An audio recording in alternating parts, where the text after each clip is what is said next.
Hello all, I'm Dr. Ajay Deshpande, practicing at Pallavi Hospital, Ramdaspet, Nagpur. Today we are going to discuss about the allergic rhinitis and its management, which will help all of you to understand the disease better.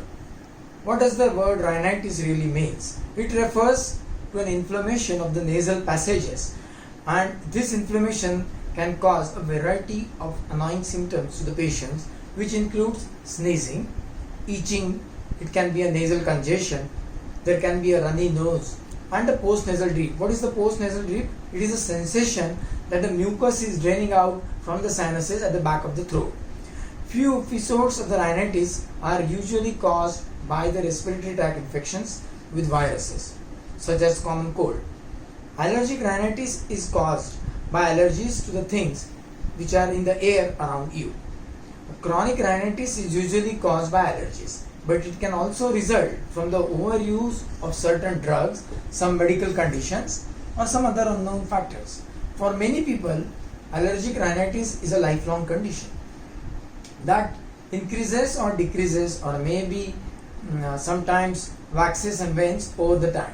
Fortunately, these symptoms of allergic rhinitis can be controlled very nicely with certain amount of medications and environmental factors, with the combination of immunotherapy as well. Now, who gets the allergic rhinitis? Allergic rhinitis has a can affect the vast population of around 20% of the people of all the ages.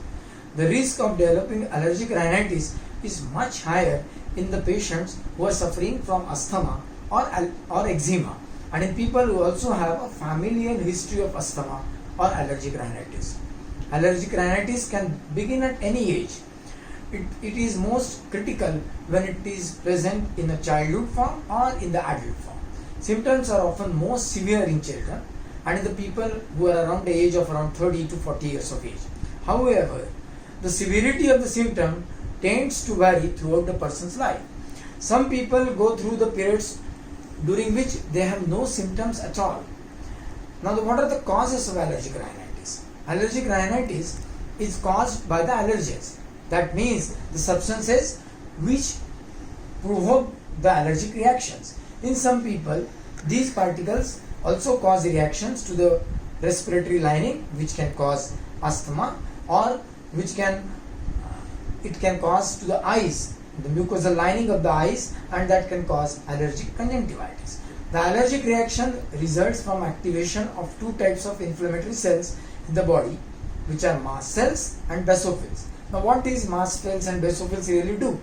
These cells produce natural chemicals such as histamine, and it is the histamine which really causes the symptoms of allergic rhinitis. When there occurs a release of histamine, there occurs a nasal congestion, or the patient feels stuffy. It causes itching of the nose, it causes sneezing and a runny nose.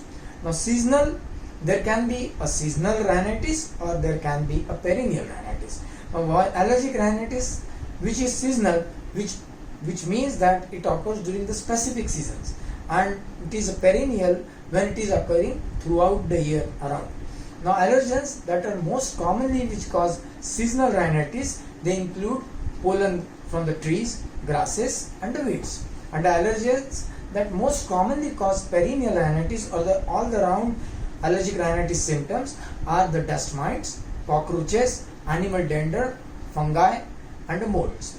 The perennial allergic rhinitis tends to be more difficult to treat, as we have to identify the allergen which is really causing the allergic rhinitis.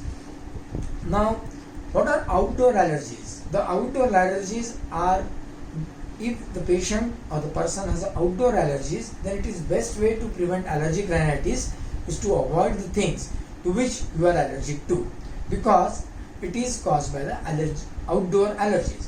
Now, this can be very hard to do it at times, because if you have outdoor allergies, then there are some things which you have to do and which can help you to get over the problem of allergic rhinitis because of the outdoor allergies. Now, what can you do? If you have outdoor allergies, then you have to keep your doors and windows shut during the pollen seasons.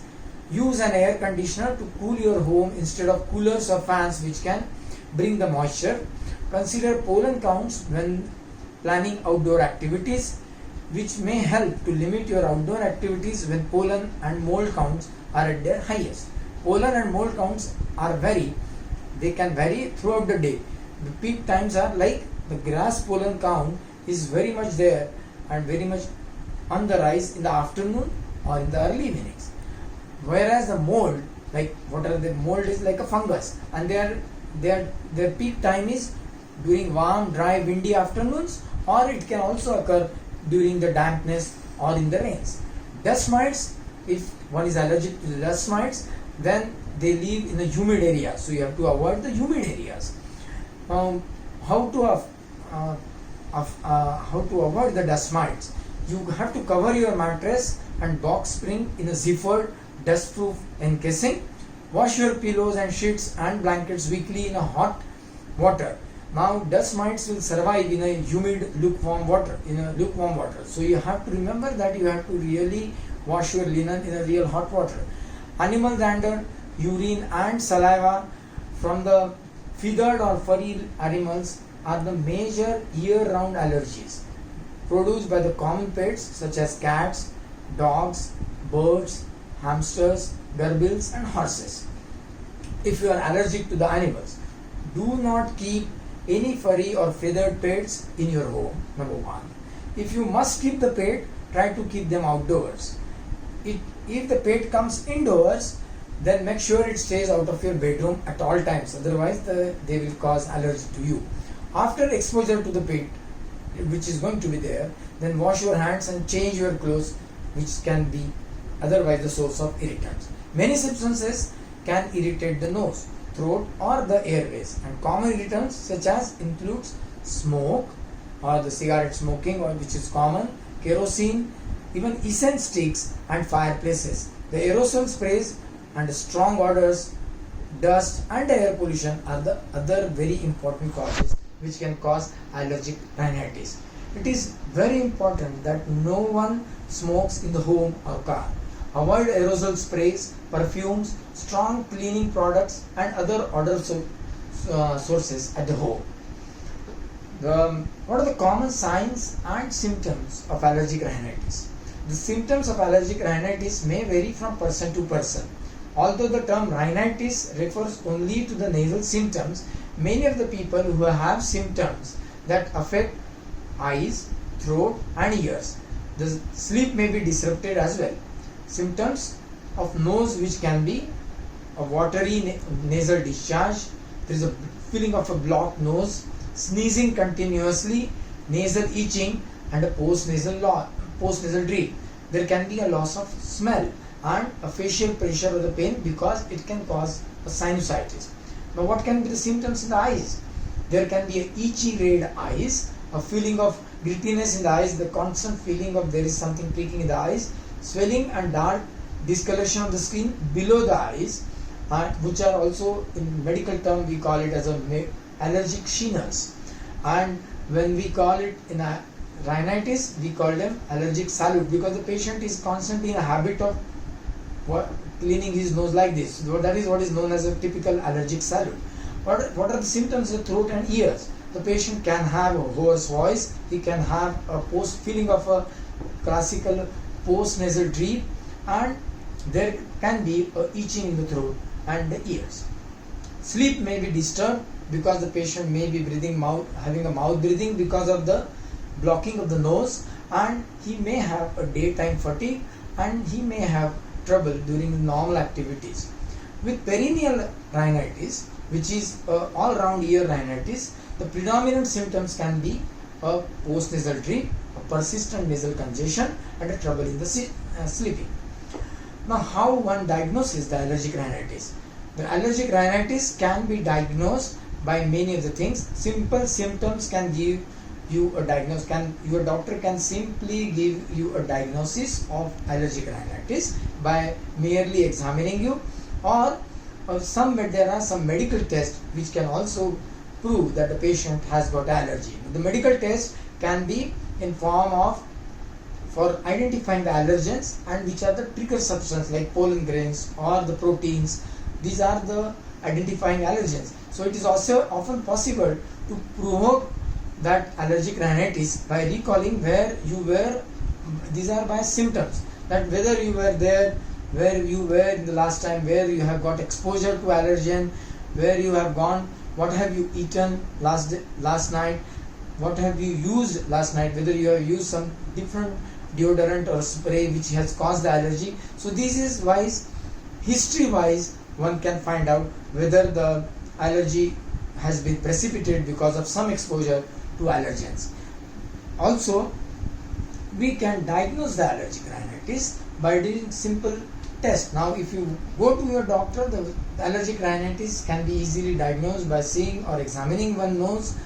The nose can show swollen turbinate, there can be rhinitis, there will not be any infection, yet your symptoms and signs will your doctor will be able to diagnose that whether it is allergic rhinitis or not. Your doctor may also suggest you the skin prick test, which is right now a gold standard test for knowing the allergen to which you are exposed to and which can cause you allergic rhinitis. So skin prick test has become a gold standard to diagnose the allergy and the allergen to which you are. Symptoms are not well controlled by medication, or if it is not clear what is causing your symptoms, this involves an allergist putting tiny amounts of allergens on your. What is exactly a skin prick test? It is like pricking your skin with the smallest amount of allergen and evoking the antihistaminic reaction, and by measuring that will which is produced on the skin, and that will determine whether the patient is allergic to that particular allergen. Allergic rhinitis can also be done by some blood test, like doing immunosorbent assays which are known as ELISA test, and one is able to diagnose the allergic rhinitis. Thank you.